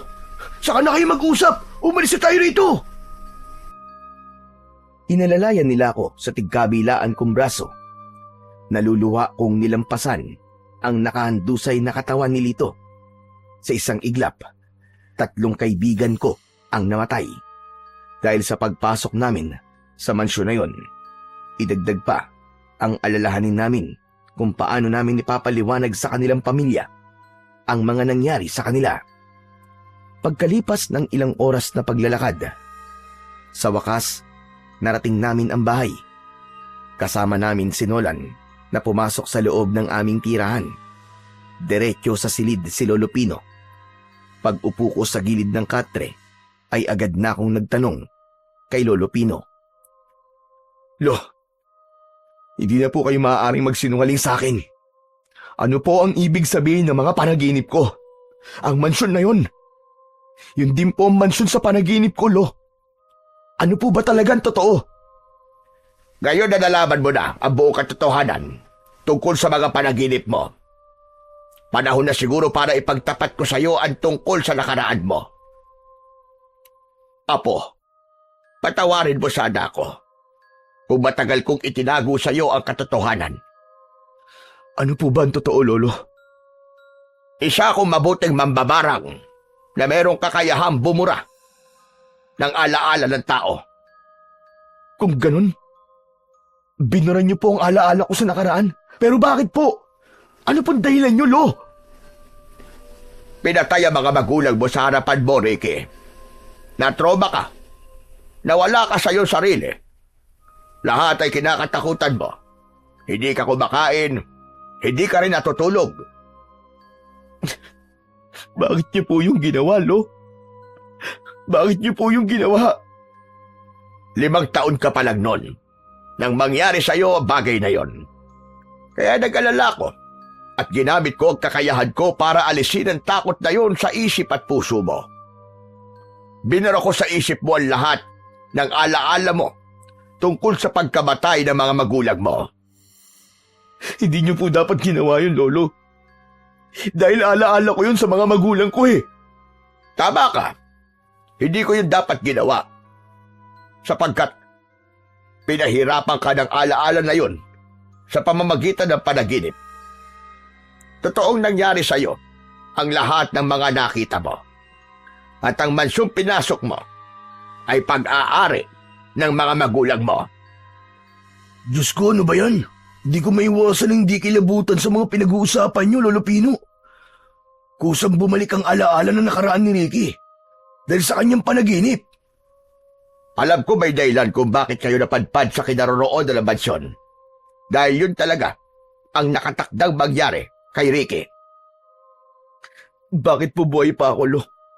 Samantalang ang mga magulang ko ay patay na. Iniligtas kita, Apo. Nilabanan ko ang aswang na yon pero lubhang malakas siya. Ilang beses ko siya sinubukan labanan sa pamamagitan ng aking kakayahan. Ngunit hanggang ngayon, bigo pa rin ako. Anong klaseng aswang po siya, Lolo Pino? Isa siyang aswang na kung tawagin ay kulughangin. At sinasabi-sabi ng matatanda noon, anak daw siya ng demonyo. Kaya kumukuha siya ng mahalagang bagay sa parte ng katawan ng mga nabibiktima niya. Yun daw ang nagsisilbing lakas niya na pinagkukunan niya ng kapangyarihan. Katulad ng mga nangyayari sa biktima, hindi po ba't parang may gusto siyang itago kaya ginagawa niya yun? Oo, Nolan. Pero hanggang ngayon, hindi pa rin malinaw kung bakit niya yung ginagawa. Kung anak po siya ng demonyo, hindi lang siya isang ordinaryong aswang. Oo, sapagkat ang kulughangin ay ang nilalang na yumakap sa kapangyarihang itim. Kaya kahit anong klaseng agimat ang gamitin mo sa kanya, ay di matatapatan ang kanya kapangyarihan. Kaya nga iniisip nila na kaya nila ang Diyos. Gumaganti sila sa Panginoon kasama ang lahat ng kampo ng kadiliman. Kung wala pong agimat na makakatalo sa kanya, natitiyak ko po na ang papatay lamang sa kanya ay ang natural na kagamitan na walang taglay na kapangyarihan. Naisip ko na rin yan dati. Dahil ang makakatalo sa kanya ay ang taong may malakas na paniniwala sa Panginoon Diyos. Ngayon lang po ako nakarinig ng tungkol sa aswang na kulughangin Dahil nasanay tayo sa kwento ng aswang, halimbawa na lamang ng mga manananggal, tiyanak, pero mga takot naman sila sa agimat. Itong kulughangin, wala silang kinikilalang Diyos at hindi takot sa agimat. Ano po ba talaga ang kakayahan ng kulughangin? Meron siyang kakayahang magpalit ng anyo, lumipad, gumamit ng itim na kapangyarihan para hindi siya makilala o mahuli. Magkakaroon siya ng ibang katauhan, pero kahit kailan, hindi siya maaaring humarap sa salamin.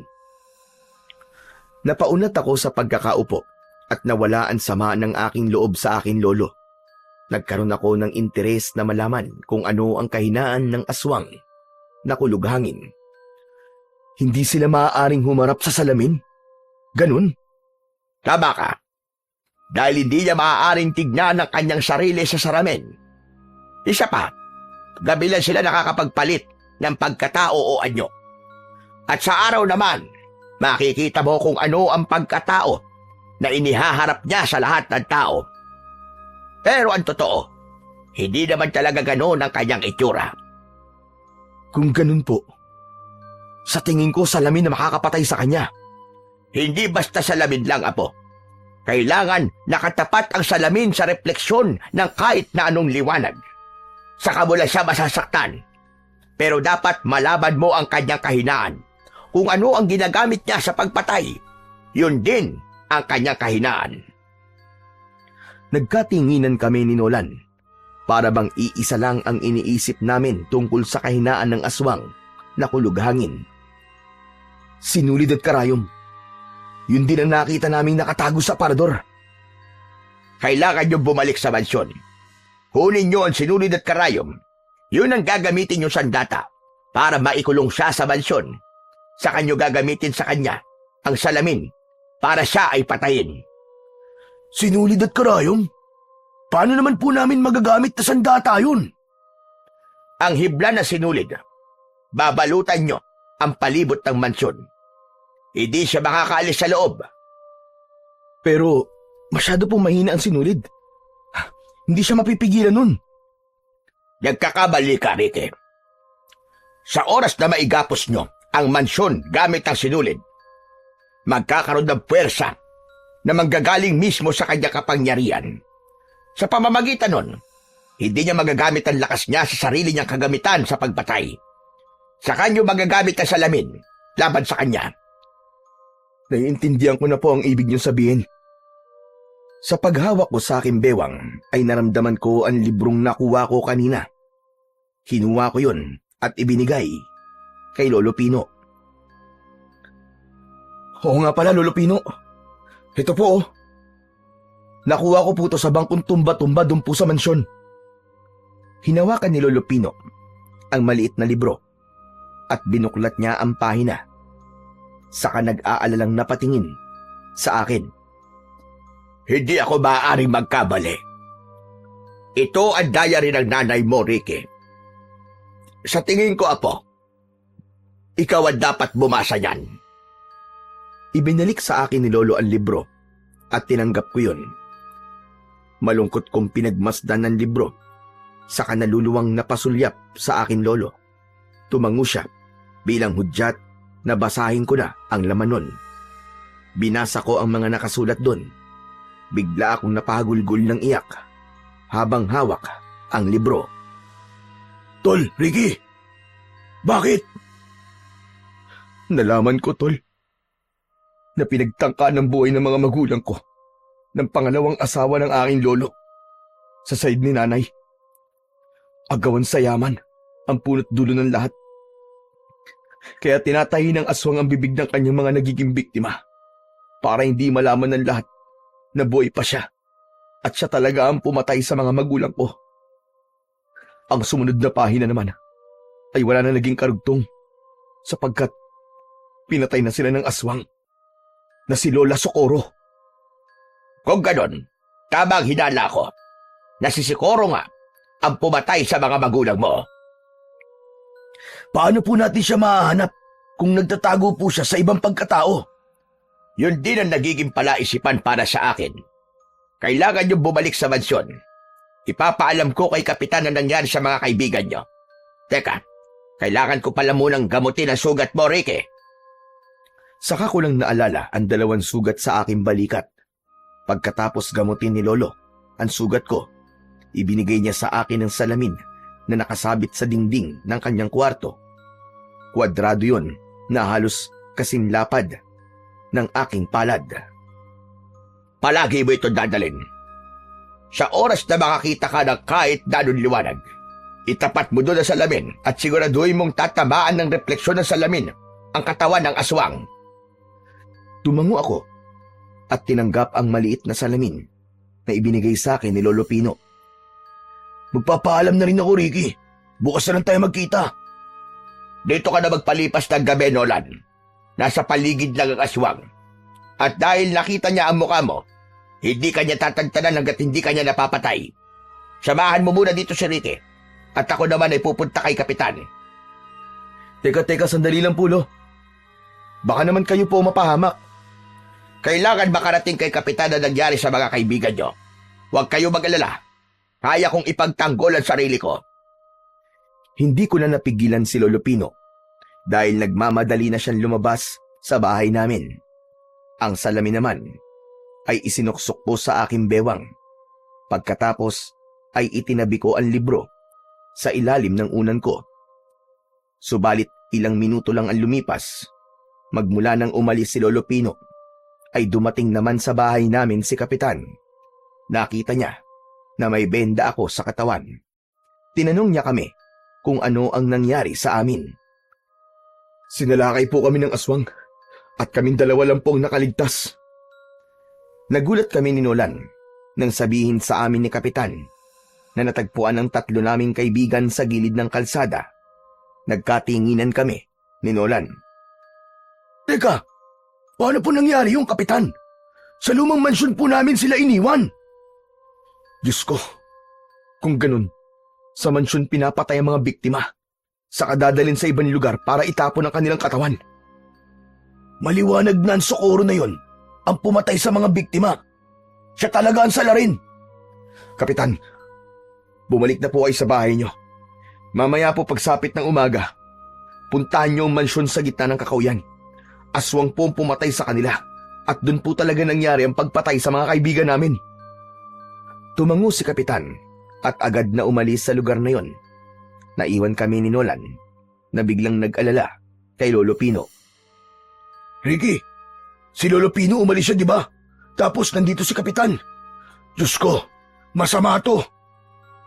Anak nang, wag naman sana, Nolan. Dahil sa pag-aalala, lumabas kami ng bahay. Nagpabalik-balik kami sa paglalakad sa loob ng bakuran. Malakas ang kaba sa aking dibdib.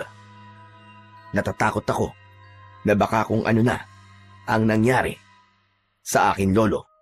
Pag nagkataon, hindi ko alam ang gagawin ko. Anak ng putya, oo. Paano to? Hindi na natin maaaring ipagpabukas pa ang pagpunta sa mansyon. Kailangan ko ng kumilos, Nolan. Teka, sasama ako sa'yo, Tol. Ipag-iiganti ko rin ang nangyari sa mga kaibigan natin. Wala pang 5 minuto, magmula nang umalis si Kapitan. Si Soledad naman ang dumating. Papalapit siya sa amin. Nagtataka ko ng mga sandaling yon dahil hindi naman alam ni Soledad ang kinaroroonan ng bahay namin. Hinayaan ko siya na makalapit sa amin. Hindi ka panipaniwala na dumarami na ang mga tangang tao na nagkalat sa ating mundo. Habang nagsasalita si Soledad, ay mabagal din ang paglalakad niya papalapit sa aming kinaroroonan at batay sa kanyang ikinikilos, para bang merong nagbago sa kanya. Ang akala nila, padagdag ng padagdag ang kanilang utak. Pero ang totoo, papurol ng papurol ang mga ito. O ano, namumutla yata kayo. Hindi kami namumutla, Soledad. Nagulat lang kami sa mga pinagsasasabi mo. Lumapit sa akin si Soledad at hinaplos niya ang aking pisngi. Habang si Nolan naman ay nagulat sa ginawang yun ni Soledad. Malamig yata ang pawis mo, Ricky. Hindi ba't ikaw lang naman na madalas na bumabati sa akin sa tuwing dumadaan ako sa tarangkahan? Naramdaman ko ang malambot niyang kamay sa aking pisngi habang hinahayaan ko siyang magsalita. Natatakot ka ba sa akin? Ha, Ricky? Soledad, ano bang pinagsasasabi mo sa kaibigan ko? Lumayo ka nga sa kanya. Bakit? Nagtatanong lang naman ako kung natatakot siya sa akin. Hindi ako natatakot sa iyo, Soledad. Pwes, dapat kang matakot. Ricky, lumayo ka sa kanya. Siya si Socorro, ang aswang nakulog hangin. Bigla akong hinila ni Nolan papalayo kay Soledad. Inilabas niya ang malaas niyang dila at ipinakita sa amin kung paanong nagbago ang kanyang anyo bilang isang aswang na kulog hangin. Kumulubot ang kanyang balat at lumantad ang naaagnas niyang muka. Tumubo ang kanyang pakpak sa likod at umangat ang paa sa lupa. Sinubukan kong kunin ang salamin sa aking bewang, ngunit wala naman akong mahanap na liwanag na pwede kong pagtapatan ng salamin. Hanggang sa nagsalita si Soledad. Kung gusto nyo na makita ang buhay pa si Pina, pumunta kayo sa aking mansyon. Doon tayo magtuos. Hindi ko makukompleto ang pag-asik ko ng lagim kung hindi magkaganap ang labanan natin sa aking mansyon. Mansyon na inangkin mo sa aking mga magulang. Kahit saan pa tayo magharap, hindi kita uurungan, halimaw ka! Kasabay nun, lumipad na ang aswang at nawala sa madilim na bahagi ng himpapawid. Si Lolo Pino. Biyag niya ang lolo ko, Tol. Teka, sandali lang, Ricky. Paano tayo nakakasigurong nasa mansyon ng lolo mo? Baka naman, nililin lang niya lang tayo. Baka isa tong patibong. Pero Tol, hindi ko maaaring baliwalain ang sinabi niya. Bakit kailangan sa mansyon pa? Sigurado ako na may binabalak siyang gawin. Sa pagkakataong to, kailangan kong tulong mo, Tol. Ikaw ang maglalagay ng sinulid sa palibot ng mansyon at ako ang bahalang magligtas kay Lolo Pino. Nang matapos kami sa pagpaplano, inihanda ko ang mga kakailanganin namin. Pati ang sugat ko sa balikat, tinalian ko yon para hindi ko masyadong maramdaman ang sakit. Nolan, Tol, magdala ka rin ng asin. Nakita ko, natakot siya sa asin nang sabuyan siya ni Lolo. Kahit paano, ay malaki ang maitutulong nun para hindi ka basta-basta masaktan ng aswang. Kung ganun, kailangan natin siya maikulong sa mansyon bago sumikat ang araw. Oo, Nolan. O ano, handa ka na ba? Isang tango ang itinugon sa akin ni Nolan. Saka namin tinahak ang madilim na bahagi ng kakawyan papunta sa mansyon. Dala namin ang lumang gasera, salamin at asin, na magsisilbing sandata namin. Mabilis kaming naglakad, papunta sa kinaroroonan ng mansyon. Ricky, yung salamin. Nandito, nasa bulsa ko. Nang mga oras na yon, ay nasa tapat na kami ng mansyon. Nanlaki ang mga mata namin dahil hindi namin inaasahan ang maraming aswang na nakadapo sa bubong ng mansyon. Pero lahat sila ay hindi kumikilos para salakayin kami. Tanging asin at salamin lang ang matibay naming sandata laban sa mga yon. Sigurado ka ba, Ricky, na may kakayanang salamin na patayin ng kulughangin? Magtiwala na lang tayo sa salamin. Sa tingin ko, hindi sila aatake sa atin hanggat walang inuutos ang pinuno nilang si Soledad. Halika na! Pumasok kami sa loob at sa pagkakataong yon, halos mapuno ng nakasinding kandila ang loob ng mansyon. Ngunit wala roon si Soledad. Tanging ang nakagapos lang na si Lolo Pino ang nakita naming nakaupo sa sopa. Sugatan ng katawan, ang ipinagtataka namin ay kasama sa biyag ng aswang, si Mang Teban. Teka, bakit pati si Mang Teban kasama? Hindi ko rin alam, Nolan. Pero baka nakita ni Mang Teban si Soledad na inaatake si Lolo, kaya nadamay siya sa pagdukot. Kung ganun, nasa naman kaya si Soledad? Maaaring nasa paligid lamang siya. Naghihintay ng pagkakataon para sumalakay sa atin.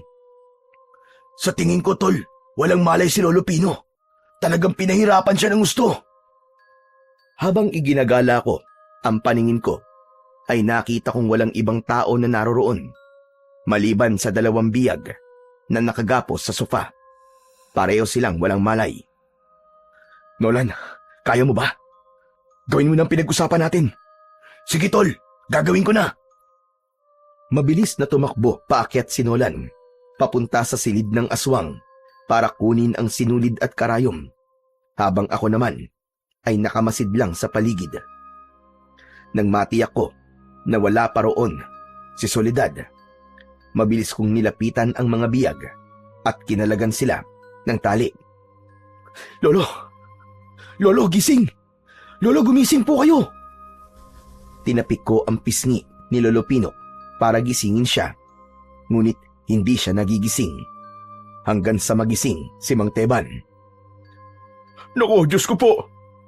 Nasaan ako? Anong lugar to? May dumukot po sa inyo ni Lolo Pino. Nasa loob po tayo ng mansyon ng aswang. Ano? Aswang? May aswang sa mansyong to? Opo, tama ang balita niyo, Mang Teban. Pasensya na pala kayo sa mga nasabi ko nun. Totoong may aswang po sa baryo natin. Sinasabi ko naman sa'yo, di ba? Teka, ikaw lang ba nagpunta rito para iligtas kami? Hindi po, may kasama ako. Si Nolan. Nasa itaas po siya, sa silid ng aswang, para kunin ang sinulid na papatay sa kanya. Halina po, tulungan niyo po akong ilabas dito si Lolo Pino. Hindi ko na natapos ang iba ko pang sasabihin nang mula sa itaas ay nawasak ang bubong ng mansyon. Sabay-sabay na umatake sa amin ang mga alagad ng kulughangin. Inilabas ko ang salamin at naghanap ng liwanag na magagamit ko laban sa mga aswang. Maigpit ko ring hawak ang batuta at lahat ng umatake sa akin ay malakas kong hinambalo sa ulo. Pasadsad na bumagsak ang aswang sa sahig. Dahil sa kaguluhang yun, lumabas si Nolan at sinabuyan niya ng asin ang mga aswang. Nanghina ang mga yun, kaya nagkaroon ako ng pagkakataon para patayin sila. Gamit ang refleksyon na nanggagaling sa liwanag ng kandila, itinapat ko ang salamin sa kanila. Tumama yon sa mukha ng mga aswang at sa isang iglap. Nasunog ang mga ito, pero biglang namatay ang lahat ng mga kandila. Anak ng... Ano nangyayari? Namatay lahat ng mga kandila! Biglang tumawa ng malakas si Mang Teban, saka tumalim ang tingin niya sa akin. Ang dali mo talagang utuin, Ricky. Pain ko lang ang mga aswang na yan. Hindi ka ba nagtataka na madali mo silang napatay? Dahil mga wala naman talaga silang kapangyarihan. Inalam ko lang kung ano ang baon yung sandata laban sa akin. Mga mangmang talaga kayo. Mga mangmang! Ano? Anong sabi mo? Inalam ko lang naman kung ano ang binabalak niyo laban sa akin. Akala niyo ba makakaligtas pa kayo? Hindi na! Dahil kasama na kayo sa buhay na iaalay ko sa aking Panginoon. Hayop ka! Demonyo kan talaga! Ikaw ang aswang na kulughangin na nagpapanggap na reporter. Yung pala, isa kang aswang. Ikaw rin ang pumatay sa mga magulang ko at lolo ko. Ikaw si Soledad! Oo, ako mismo. Unti-unting nagbago ang anyo ni Mang Teban. Naging si Soledad ang lalaki. Yun ang dalawang pagkatao na ginagamit ng isang kulughangin. At sa isang iglap, nagbago ang itsura nito. Naging isang halimaw. Si Nola naman ay nakita kong nakalabas na ng mansyon. Nagsisimula na siyang umikot sa paligid ng mansyon para itali ang hibla ng sinulid. Umaasa ako na maisasagawa ni Nolan ang plano namin. Biglang lumipad si Soledad. Dinagit niya ang walang malay na si Lolo Pino. Saka dinala sa pangalawang palapag ng mansyon. Buhay ba? O buhay ng magaling mong Lolo Pino? Palagi kong pipiliin ang buhay niya, hayop ka. Kaya tayo magtuos. Ako ang labanan mo. At wag ang walang kalaban-laban sa'yo. Sige, kung iyan ang gusto mo, pagbibigyan kita. Agad siyang lumapit sa akin habang lumilipad. Kaya bago pa siya makaatake sa akin, sinalubong ko siya ng hawak kong batuta. Tumama yon sa mukha ng aswang, ngunit hindi yun ininda at sinuntok niya ako sa dibdib. Bumagsak ako sa sahig habang namimilipit sa labis na sakit. Inutil! Isang mahinang nilalang! Mula sa likod ng aswang, nakita ko na nagkamalay at tumayo na si Lolo Pino. Pumikit si Lolo Pino, saka nagbulong ng mga orasyon sa hangin. Biglang nanigas ang katawan ng aswang. Apo! Sige na! Patayin mo na siya! Patayin mo na ang aswang, Apo! Bilisan mo! Hindi na ako nagsayang ng pagkakataon. Mabilis akong tumakbo paakyat sa hagdan. Hinampas ko ng batuta ang ulo ng aswang na si Soledad.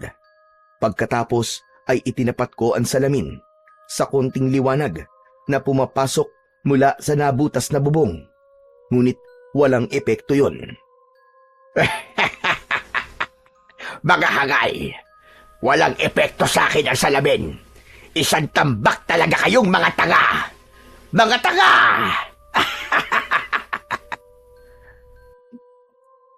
Biglang bumundol ang kaba sa aking dibdib nang mawala ang bisa ng kapangyarihang barang ni Lolo sa katawan ni Soledad.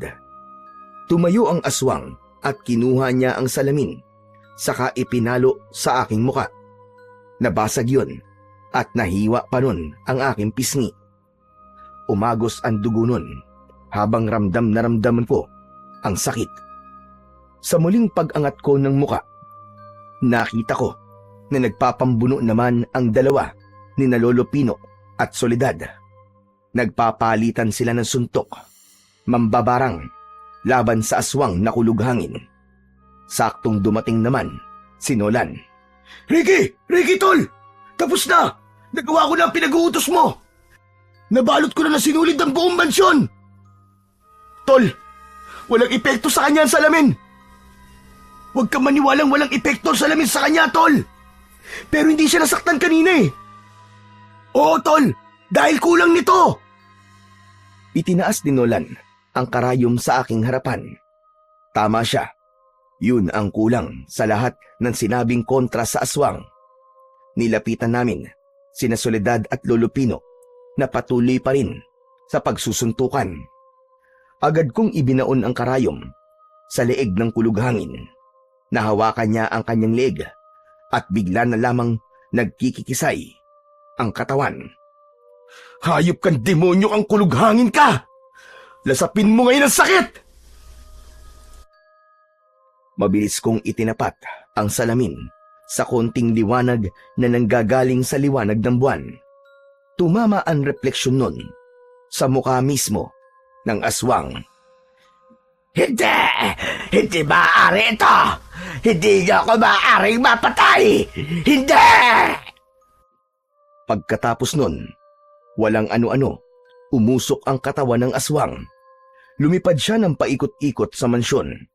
Hindi siya makalabas, kaya mas lalo siyang umangil ng malakas. Si Lolo Pino naman ay naupo sa saig at nagsimulang magsagawa ng isang ritual. Sa kagustuang tumakas ni Soledad, bumangga siya sa dingding, habang ako naman hawak pa rin ang salamin. Kahit saan magpunta ang aswang, sinusundan ko siya ng liwanag na nanggagaling sa salamin. Ricky Apo, ganyan nga! Hawakan mo lang ang salamin! Kahit na anong mangyari, wag mo siyang pakakawalan ng liwanag ng salamin! Dahil sa pagwawala ng aswang, lumapag siya sa saig at hinampas niya kami ng pakpak. Naiwasan ko yun, ngunit ang kaibigan kong sinolan ay tinamaan. Bumagsak siya ng pasadsad sa saig. Mas lalo ko namang inilapit ang salamin sa kanyang muka, kasunod ng aking panalangin sa Panginoong Diyos. Panginoon ko, nagsusumamo ako sa inyo. Tulungan niyo po ako. Huwag niyo pong hayaan na manaig po ang kasamaan. Sa tulong po ng liwanag ng langit, ibalik niyo po ang nilalang na ito sa pagiging abo. Unti-unting sumikat ang araw sa itaas ng butas na bubong. Pumasok ang liwanag doon at tumama sa hawak kong salamin. Mas lalong umusok ang katawan ng aswang na kulughangin at sa pagtayo ni Lolo Pino, hinawakan niya ang ulo ng aswang. Hayop ka! Mamamatay ka na ngayon! Ito na ang magiging katapusan mo! Kasabay ng pagluhod ng aswang, umusok ang kanyang katawan habang umaangil ng malakas dahil sa labis na sakit. Unti-unting nahulog ang kanyang mga mata. Natanggal ang kanyang mga pangil at natunaw ang kanyang mga kamay. Narinig namin ang malakas na pagsabog ng katawan ng aswang at nagkalat ang abo niya sa sahig ng mansyon.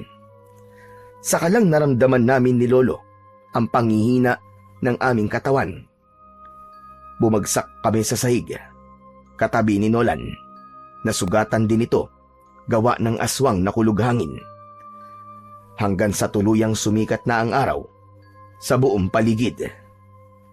Ricky, Tol, Lolo Pino, para pong may mga tao sa labas ng mansyon na. Naririnig niyo po ba? Siguro, sina Kapitan na yan. Tara na, lumabas na tayo. Wala nang manggugulong aswang sa mansyon at sa ating baryo. Ako naman ay malungkot na naluluwa dahil iiwan ko na ang mansyon na dati ay pag-aari ng aking mga magulang. Naramdaman ko na inakbayan ako ng kaibigan kong sinolan. Tol, ang mabuti pa, kalimutan mo na ang mga nangyari. Ang mahalaga, hindi ka na makakaranas ng masasamang panaginip, di ba? Dahil nabigyan mo na ng hustisya ang nangyari sa iyong mga magulang. Oo, Tol. Maraming salamat, Tol, ha? Sa lahat ng naging tulong mo sa amin. Sus, ano ka ba? Maliit na bagay lang yun. Ganun naman talaga magkakaibigan, di ba? Nagtutulungan. Hala, sige na. Lumabas na tayo rito. Kaya niyo bang maglakad? Kaya naman po, Lolo Pino. Paglabas namin ng mansyon, ay bumungad sa aming harapan ang mga kasama ni Kapitan na mga tanod. Tuwang-tuwa silang lahat na napatay na namin ang aswang na kulughangin na pumapatay sa mga biktima sa aming baryo. Ngunit meron pa ring lungkot ang ibang naroon. Dahil nga nawalan sila ng mahal sa buhay. Pagkatapos naming maikwento ang tungkol sa aswang na nakatira sa mansyon, magkakasabay kaming umuwi pabalik sa aming mga bahay. Pagdating namin sa tapat ng bahay namin ni Lolo Pino, humarap sa amin si Nolan. O paano? Dito ko na lamang kayo ihatid Sasabay na ako kay na Kapitan eh. Sige tol, Nolan. Maraming salamat sa iyo Isa ka talagang kaibigan tunay. Sus! Di tol, maraming salamat din sa tapat na pagkakaibigan. Pagkasabi nun ni Nolan, ay ngumiti ito at hinatid na lamang namin siya ng tanaw kasama sina Kapitan at ang mga tanod. Ako naman ay maigpit kong hinawakan ang basag na salamin at isinilid ko yun sa aking bulsa. Marami po talagang kababalaghan ang umiiral sa ating mundo. Mga kasamaan na patuloy na humahamon sa kapangyarihan ng ating Panginoon. Ngunit kahit kailan ay hindi mananaig ang kasamaan laban sa puwersa ng kabutihan. Gaano man kaliit ang isang bagay, kapag ginamit ito sa kabutihan laban sa kasamaan, ay magagawa pa rin itong magtagumpay laban sa kampon ng kadiliman. Sa kasalukuyan po, ay isa na akong kapitan sa baryo ng Alfonso, at sa ilalim ng pamumuno ko, wala ng mga magnanakaw na gumagawa ng kasamaan. Ipinagmamalaki ko po ng lahat ng mga mamamayan sa aking nasasakupan ay disiplinado at nagtutulungan. Sa katunayan nga po, ay madalas na kaming napapasama sa mga baryo na nabibigyan ng parangal. Bilang isang payapa at matulungin na mamamayan, hindi na rin po ako nagkaroon ng masasamang panaginip sapagkat tuluyan ang nasagot ang aking katanungan. Dahil yun pala ay bahagi ng aking nakaraan na hindi ko dapat makalimutan. Sa ngayon po, ay tumigil na rin si Lolo Pino sa paggamit ng ganong klaseng kapangyarihan. Muli ay nagpapasalamat po ko sa pagbabasa nyo sa aking natatanging kwento. Lubos na nagpapasalamat, Ricky.